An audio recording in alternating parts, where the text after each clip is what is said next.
Hey everybody, it's Jay. I'm back with Three Rivers Outdoors, a new location from the old house that you saw most of the videos done in. So I've been on a little bit of a hiatus, had a couple of challenges with some real estate, and now we're back and give you a quick, beautiful look at the kitchen. So all brand spanking new. There's my cabbage shredder that we're gonna be doing in another video. And now, instead of my old kitchen, I now have a quasi-commercial kitchen, which is pretty cool. So we're gonna be doing a video today because it's about 10 degrees in Western Pennsylvania and it's really cold and I'm really hungry for chicken soup. So stay tuned.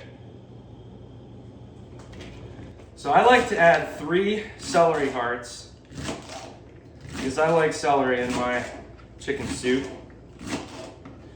I buy the celery hearts because I find that they're a lot more tender and you don't have to de-string them as much.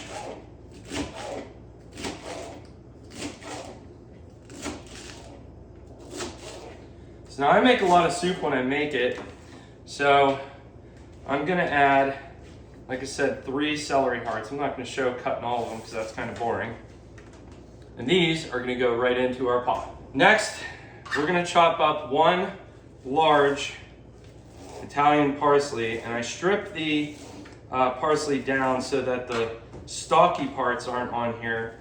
And I like to leave mine a little bit bigger because I think it gives the soup a little more body. But in order to release the flavor, you wanna chop these up just a little bit. Not too much, but enough to just release the flavor in them.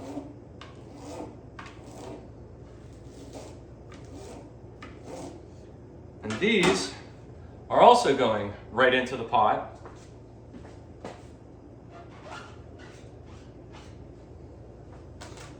Next comes the carrots. Once you've cleaned your carrots, now I like to cut them. Depending on how you like your soup, you can shred them. For simplicity's sake today, I'm just gonna cut them into nice little rounds. Some people like them shredded, other people like them long. I find that it takes them too long to cook that way, so I'm gonna just cut these carrots into nice little rounds and we're gonna put them in the pot. And next, for some sweetness, I like to add 3 large white onions. And I cut them pretty loosely.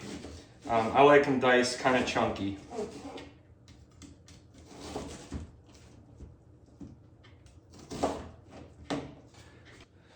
Now, fortunate for me, I was able to go down to my local grocery store in my village and I found parsnips. If you haven't added parsnips to chicken soup, you're really missing out. So give these a try if you can find them.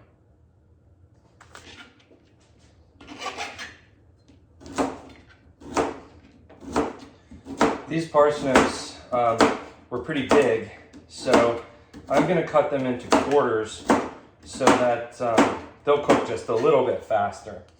One of the things you'll notice, or maybe not because I don't know if you could see, is that I keep all my food scraps in a big pile, and those are chicken treats because we have 8 chickens that inhabit the property and lay us lots and lots and lots of eggs, except this winter they've slowed down some. So for the first time in about a year, I had to buy a dozen eggs, and I never really realized how much eggs cost right now because I get them from my chicken coop. Now, the parsnips are all cut up. They're ready to go in the pot next. We've got all our vegetables in the pot. The next step is we're just gonna add some chicken broth or broth base and seasoning. This little jar makes 56 cups. I'm gonna add to taste. And then we're gonna let this simmer over medium heat until all our vegetables get nice and soft. So now that my chicken's thawed, I'm gonna use 3 pounds of chicken thighs and 2 nice chicken breasts. The reason I like a lot of chicken, I want this to be hearty. It's freezing cold outside. And when I come in from either feeding the chickens or splitting wood, I want something that's gonna fill me up. And I like a lot of meat in my chicken soup. So I'm gonna dice up these chicken thighs. I'm gonna trim them nicely, remove some of the fat. Not all of the fat, that's what gives your soup some flavor. I'm gonna trim some of the, kind of the thick fat off, and then we're gonna get this into the pot after about a half an hour of letting the vegetables soften. It's been about a half an hour, and this is the last of the meat that we're gonna put into the pot. And then we're gonna let this slow simmer for at least an hour, maybe more, but we'll check the consistency of the parsnips and the carrots. We want everything to be nice and soft, and we certainly want our chicken to be well cooked. A lot of people ask me, why do you use chicken thighs or dark meat in soup? And most people will choose like a chicken breast, and although the chicken breast seem to be, the more attractive looking piece of meat, when these are trimmed, they add so much flavor. Don't cut all of the fat off, cut most of it off, save some. That again is what kind of gives your soup the flavor. But the darker meat won't dry out in the soup, and it won't be like that chalky taste or the chalky consistency. This is going to be absolutely delicious. All we need now is about an hour on low and slow. We're about 15 minutes into this cook, and as you can see, this is a pretty hearty soup. So I've tasted it. Everything is, it's delicious. One thing I've noticed, it needs a little bit of pepper. So we're gonna add just some coarse ground black pepper to taste. We'll mix this in. This is probably about, I'd say 4 tablespoons, if I had to guess.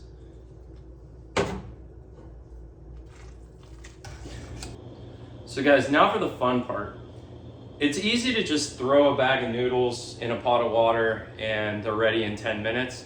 If you want your family to go crazy over your chicken soup or your beef soup or halushki, whatever you happen to want to make, try some homemade noodles.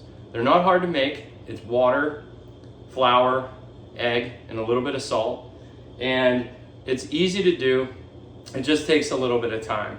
So I'm going to show you how I do it. And again, I'm kind of cooking from experience, not necessarily from a recipe, but I'm going to show you generally how this is. And you could look up recipes online if you want, but I'll show you the process of making noodles. Dumplings, actually. So we're going to make a good batch of dumplings. So I'm going to start with 3 cups of flour, just roughly.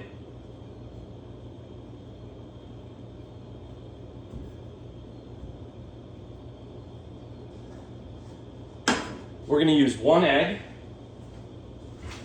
to start.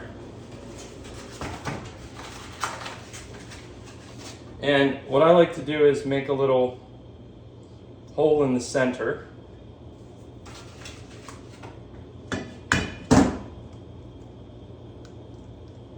Try to keep the shells out of this. Use 1 egg. We're going to use a little bit of salt. I'll use the end of my little stick here because we don't want much. And I'm going to get actually some warm water. Not hot, but warm.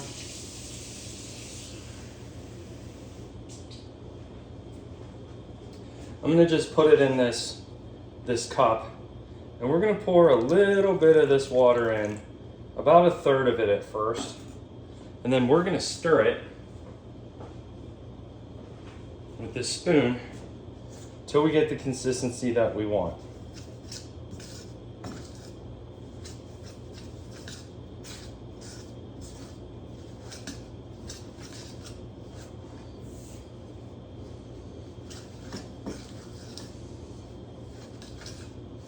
And I think for this amount of flour, I'm going to try to add another egg.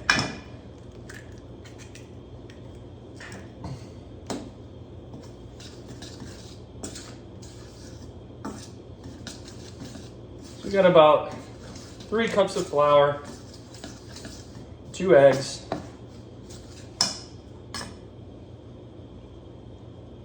That's about a half a cup of water right now.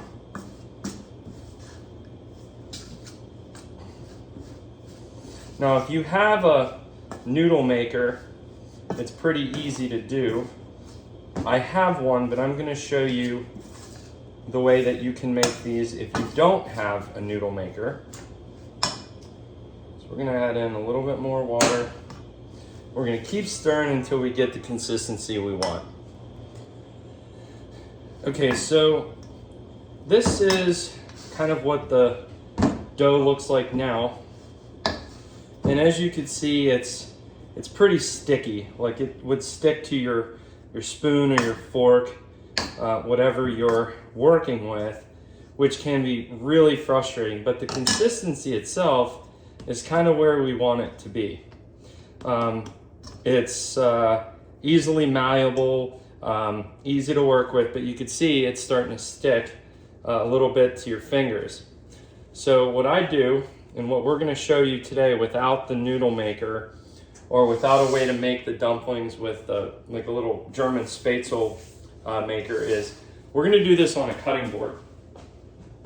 A little more time consuming, but for those who don't have the fancy equipment, this is what I would do. Get a little bit of flour and spread that flour on your cutting board so that the dough doesn't stick. And what I like to do is I like to kind of roll the dough in the flour on the outside to coat it. Now while you're doing this, you want to have a pot of boiling water on the stove. So now you can see I can pick this up easily. It's not sticking. So get your water on the stove and I'll show you exactly what to do next. So to make the dumplings, there's a number of ways to do it. What I like to do is get a little bit of flour, spread it on my cutting board, get my dough out, and kind of flatten it a little bit. Take a large kitchen knife, kind of flatten your dough out, and then slice it into like 1/4 inch little strips. And then what you'll do is then take that knife and just go and cut them into a consistent size, nice and small, so that they'll cook. Take a clean mixing bowl and drop them into the mixing bowl, keeping, again, some flour so that you can pull them apart and they don't stick to your hands. You want them to be a consistent size, of course, or as consistent as possible. And as you make these, you'll drop them in boiling water until they float. When they float, they're done. So I'm going to keep making these noodles, and I'll show you what the finished product looks like. So here's another easy way to make the dumplings. Cut a strip with your knife. Make sure your hands are adequately covered in flour. Roll them out, and then just break off little pieces. I like this method too. It's easy. If you have little kids at home, they will absolutely love trying to make dumplings because they get their hands dirty, and of course they'll make your kitchen filthy. I don't know if anyone could make or use more bowls when we cook than my Aunt Christine. I literally have to wash every dish in the entire kitchen when she comes over to cook, but we have an absolute blast doing things together. And as she will tell me, she's taught me everything I know. So I don't know if that's verified or not, but it could be somewhat verified. Again, keep your hands floured. really well. And every so often, so your noodles don't stick together, get a little pinch and sprinkle it on top. The flour won't affect the cooking or anything like that. It just helps from the noodles from sticking together. The dumplings, I should say. And they're going to be all different sizes. They're done when they float to the top, like I said.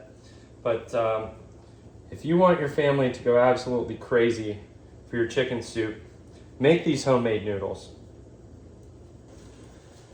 So you can do your noodles two ways.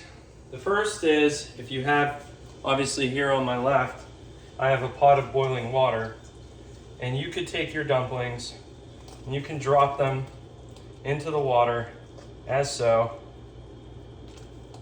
and when they float, they're ready. The other way that you can do them is that if you have your soup and it is done and all my vegetables are soft and my chicken's fully cooked, you can drop them in there as well. I'm gonna do them in the water first because it's a little easier to see when they're all done because they float to the top. So get that water at a medium-high heat. Find yourself a nice slotted type spoon or like this. And you want to break them up just a little bit and let that boil. And when they float to the top, that's when you know they're done. I'll show you in a second. So as you can see now, our noodles have floated to the top. And they are absolutely delicious. So I'm going to scoop these out and put them in a separate bowl for the time being until I'm ready to eat.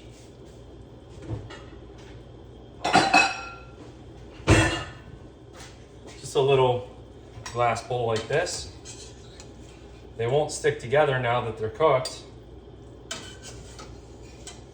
Keep that water hot and make yourself another batch.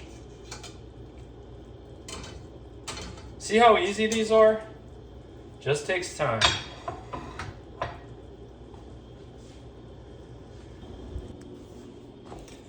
So everyone, here's your finished noodles. There's your soup. And this is what I'm gonna give a try to here in 1 second. So now all the hard work has been done. The noodles took a while, but they're definitely gonna be worth it. So let's take a couple bites of this and let's see if it turned out the way I expected.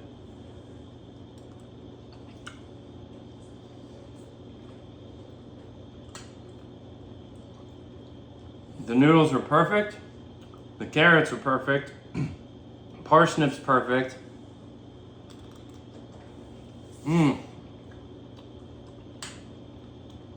The chicken is so tender because of all that dark meat we put in there.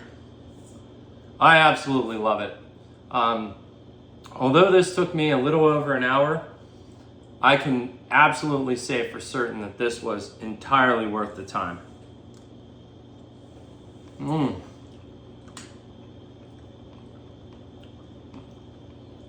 I hope you and your family had a wonderful Christmas. I certainly hope that you try this, your hand at some homemade chicken soup and noodles, because I think that your family will go crazy for it. I can't wait to take this around and share it with my mom, my dad, my aunts, and everyone else who would love a bowl of hot chicken soup on a really cold day. Thanks for watching Three Rivers Outdoors. Stay tuned, we'll have another video coming soon.